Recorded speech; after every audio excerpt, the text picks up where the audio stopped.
I would like to introduce my fellow artistic team that are here. Tata Tuviera, our production.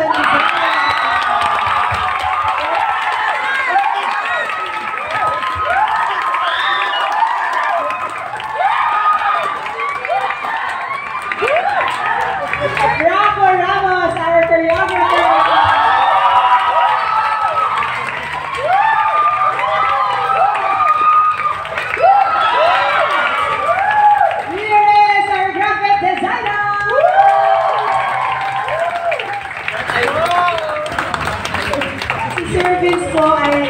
Nagtatrabaho po ngayon sa GMA kaya he sends his regrets, and Carlo Vergara also sends his regrets, but he's very, very happy. Both of them are very, very happy that they're here with us today. Thank you so much.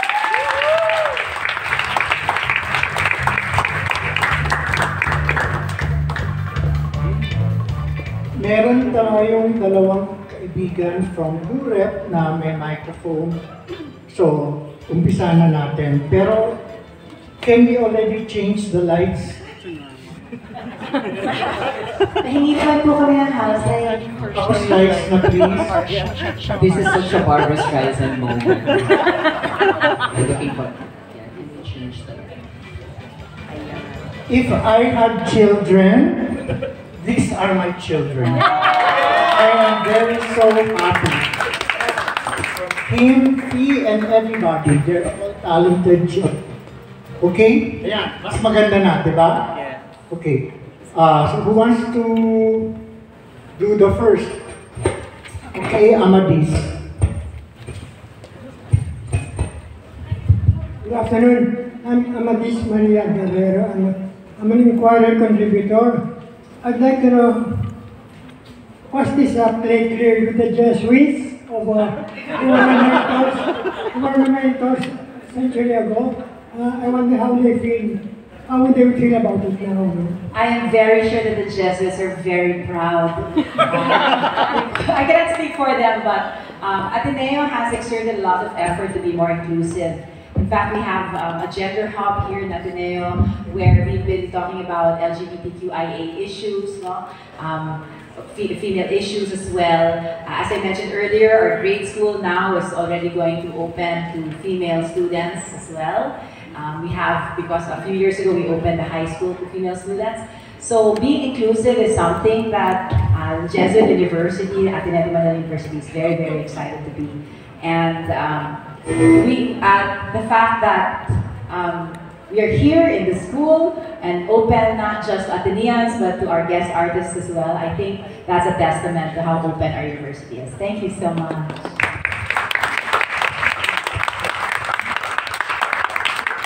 Missy, can you please calm down and our artist here so that you don't have to. Here, have a seat.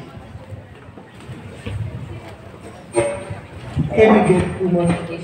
Yeah. All right, who wants to do the next? Yes, Mark. Hi everyone. So first and foremost, my name is Anne, and I'd like to, as early on, I'd like to congratulate everyone for such a stellar preview for us today. I really enjoyed it a lot.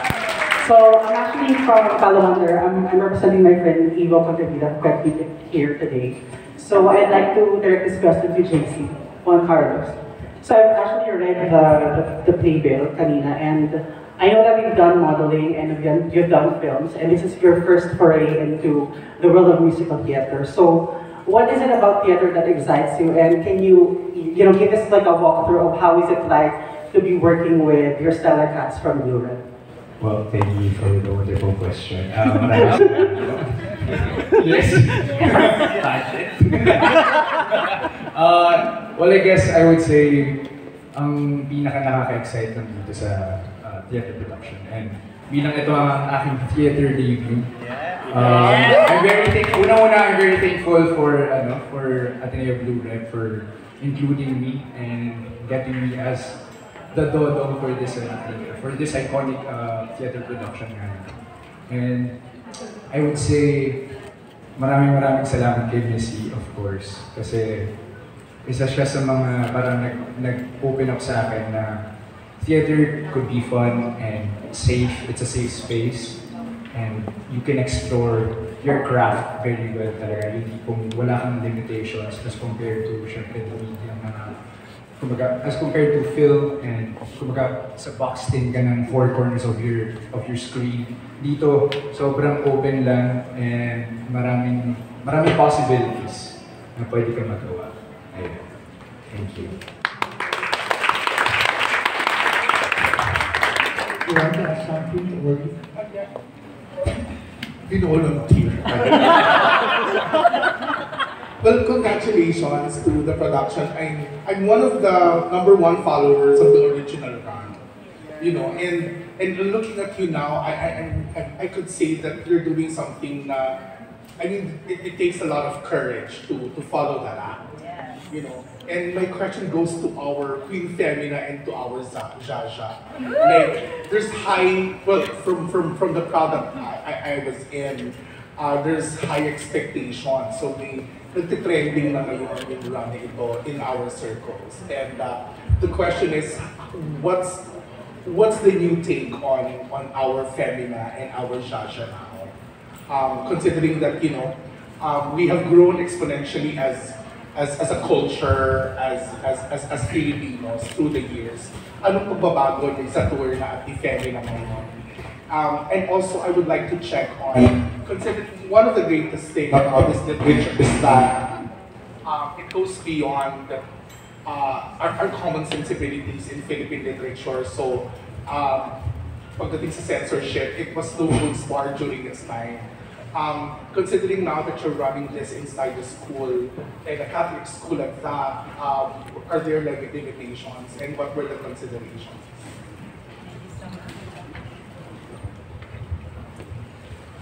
Thank you for your question. You know, it's really an honor to be stepping into Queen Femina. Yung last run, of course, we were able to work. I was part of the 2011 run as an Amazonista. I played Nora A. and then Dina B as well.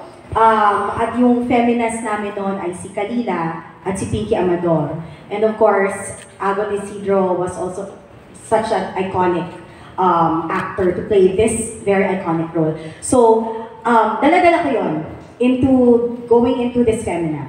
Remembering how wonderful it was watching them perform this role. At ngayon, na hinaharap ko siya with this one, ibang femininity yung ina-explore ngayon. That's my personal take dito. Siyempre, nung mga panahon ng mga 2000s, mga ganyan, there was a concept of hyper-feminine. You know, supermodel, ganyan. Which is, of course, what you can see with me now, diba? As a 5'10", 16 and 17-year-old wave, diba? So, we're exploring that aspect. What does it mean to be feminine now? Ano yung pagiging hyper-feminine din? And then also, in the season din na, uso the right word, na parang, drag is here in the Philippines and being celebrated na sa mainstream. And they're celebrating what it means to be feminine. So may ganyan na rin tayong bagong vocabulary na iniintindi, na nalalaman. At it's a way of celebrating kung bakit ba si Femina naging ganon. Ano ba yung background niya? Hindi lang naman kasi siya basta-basta na lang galit sa lang. Ang daming history na nangyari kung bakit yun ang naging choice niya. At kung ano rin yung nangyayari sa tao kapag nagkakaroon ng hindi na siya balanse, yung sinasara mo na yung pagiging masculine or sinasara mo na lahat ng lalaki, kalalakihan, or hindi, ano ba yung nangyayari sa tao din kapag hindi ka na nagiging understanding of diversity. So, yun ang in-explore ko ngayon in terms of my character. And I just want to say na it's also such a joy to be playing it with, you know, my friends, alam mo yun, and also to be doing this with Kim, na, alam mo yun, kabarkada mo, so meron din kayong lingwahe, meron din kayong, paano natin lalaroin to, o ano tayo, kasi may nangyayaring natural na ganun dahil kaibigan na yung mga kasama dito sa entablado, and also learning from the young past then, kung sino ba yung mga ina-idolize nilang mga babae ngayon, yung mga, I don't know, yung mga rappers, mga rapper ngayon, di ba? Yan, tulad ni Anya, di ba? Yan. Yung mga Megan Thee Stallion, yung mga Cardi B, yung mga ganyan. So pinapasok ko rin yung mga ganong impluensya sa pag-create ko ng character na to. And then of course, I always ask Missy kung okay ba tong choice na to. Agree ba tayo dito, di ba? In terms of forming the character. Okay lang ba na ginagawa ko to? Because gusto kong buo siyang tao. Hindi lang siya kalaban. Tao siya eh, pero may nangyari, kaya napunta siya sa ganung extreme. And the lesson is, I guess, we don't want that really. We can see kung anong nangyayaring mali if people become too extreme with their beliefs, di ba? Nakakasira sila ng ibang planeta, nakakasira sila ng ibang mga relasyon. Planeta talaga, di ba? So, yun lamang po. Thank you very much. Wow! Hello po, warning lang. Sorry if you have a nosebleed. My classmates berate me because I'm an English Sera. I actually came to Ateneo for school end of May. Straight from the US. Straight from the US school. I would say my take on it would be that at some point I'm very much like Femina.